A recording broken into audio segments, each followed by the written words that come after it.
Hola amigos, muy buenas noches, bienvenidos a otra edición más del Abogado Responde, ese programa de actualidad jurídica que trata de un poquito darle algo de luz en todos sus problemas que tienen en relación con el derecho, cualquier problema práctico, no estrictamente derecho, no es que tengan que ustedes ir a juzgar, pero bueno, problemas que tienen que ver con los usuarios, con los consumidores o cualquier tema de actualidad que le podamos abordar desde una perspectiva jurídica. Fíjense que tratamos siempre de acertar, ¿no? Atinar lo más posible a lo que está de la más rabiosa actualidad, la cantidad de programas que le hemos dedicado el año pasado a la crisis, a la famosa crisis económica. Hemos traído a economistas, a periodistas, a abogados, a profesionales de todo tipo que abordaron ese tema.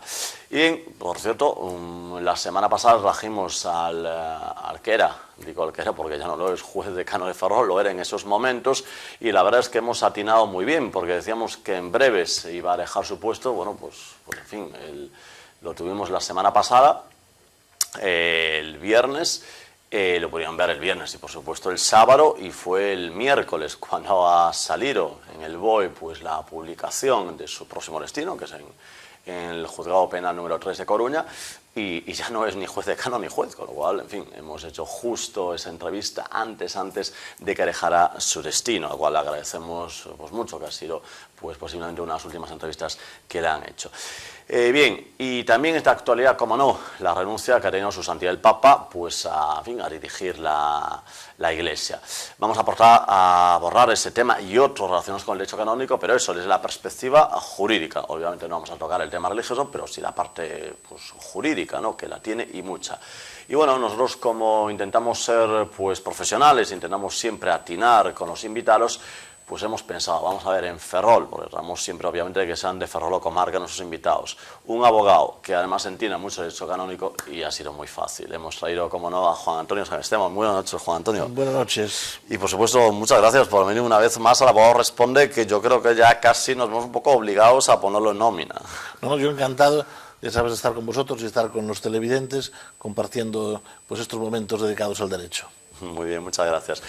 Y bueno, pues le hemos traído en muchas ocasiones pues son temas relacionados con las nulidades canónicas, por supuesto con la Semana Santa, con las Navidades, siempre en esos ciclos tratamos de tenerlo, pero bueno, se junta ahora un poco todo, la proximidad de la Semana Santa, lo cual dedicaremos al final de todo una pequeña parte de nuestro tiempo, pero por supuesto también le dedicaremos una parte importante del programa a esa noticia que desde luego ha sacudido la opinión pública mundial, que como ha sido la renuncia, lo que comentaba al principio, la renuncia de su santidad el Papa a seguir siendo pues el pastor de la Iglesia. Y bueno, antes de un poco de llegar a ese tema, que seguro que Juan Antonio pues tendrá pues muy estudiado, en fin, muy confrontado con fuentes, pues casi vamos a empezar un poquito el sentido, ¿qué sentido tiene el derecho canónico? Que vamos, hablamos del Papa, hablamos de la Iglesia, y en el ámbito jurídico hablamos de un derecho muy específico que es el canónico. ¿Cuál es su finalidad o su motivo? Bueno, toda sociedad humana necesita unas normas que la regulen. Toda sociedad, toda agrupación donde nos reunimos, un grupo de personas, antes o después tenemos que darnos unas normas donde se reconozcan nuestros derechos, nuestros deberes, nuestras obligaciones, y un poco pues esas normas vayan facilitando las relaciones y vayan vehiculando pues nuestra manera de pertenecer a esa sociedad. La Iglesia no podía ser ajena a este tipo de organización también, ¿no? Y entonces, con el paso de los años y con el paso de los siglos, pues la Iglesia se ha ido dando también normas, se ha ido organizando y se va creando pues lo que es el derecho canónico, ¿no? En los primeros siglos, a través de normas que se van recopilando en lo que se llama pues el Corpus Juris Canonici, ¿no? Bueno, pues un gran cuerpo, un gran volumen de normas no estructuradas, pero que van pues tratando los diversos temas de derecho canónico y que están ahí, diríamos, como una suma, comprimidas, pero luego ya a partir del año pues 1919 codificadas en el primer Código de Derecho Canónico, y luego pues a través del Código actual, el Código de 1983, que es el que está en vigor. Bien, y por supuesto el derecho canónico no solo es aplicable a gente del mundo de la Iglesia, ¿no? Pues personas ajenas, que digo ajenas que no trabajan, vamos, pero obviamente de alguna forma hay que, en fin, ser partícipe, ¿no?, de la fe de la Iglesia para poder, digamos, estar implicado en algo de derecho canónico. Claro, el derecho canónico afecta a todos los bautizados, Nosotros entramos en la Iglesia por el hecho del bautismo, y una vez que yo entro en la Iglesia por el bautismo, el derecho canónico me es aplicable en aquello que lo que yo me relaciono con la Iglesia, ¿no?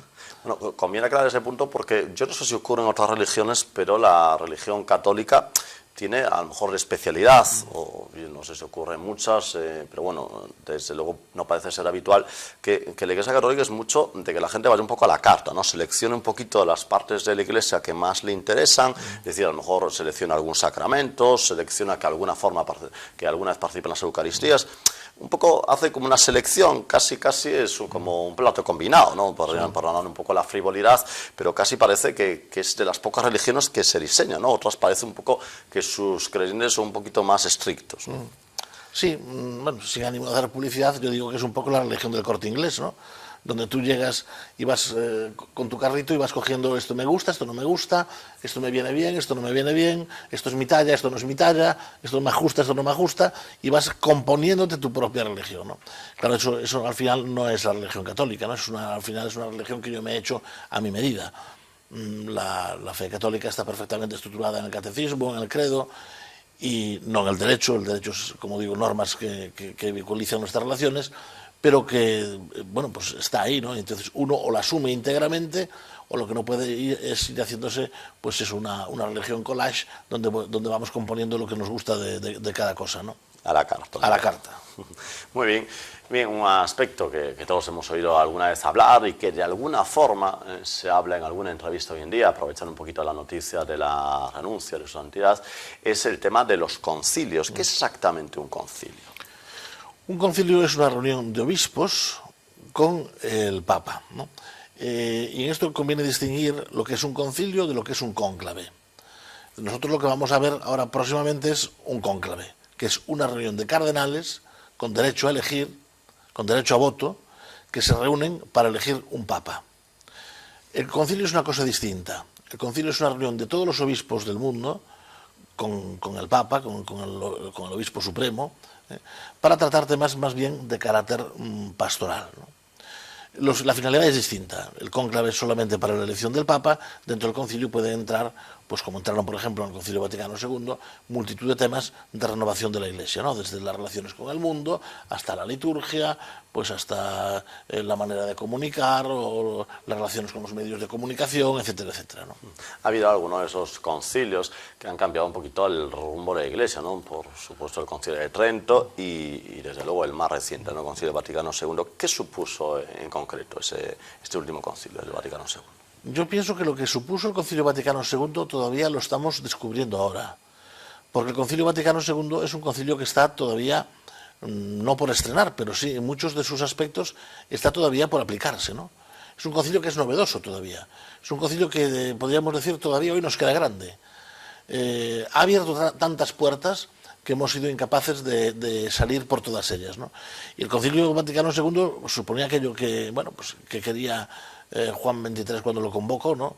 Que entrara pues en la Iglesia pues una oleada de aire fresco que fuese capaz de renovarla en sus estructuras, en sus formas, en su mentalidad. Y en esto todavía estamos, ¿no? El Concilio Vaticano II está todavía en muchos aspectos sin aplicar.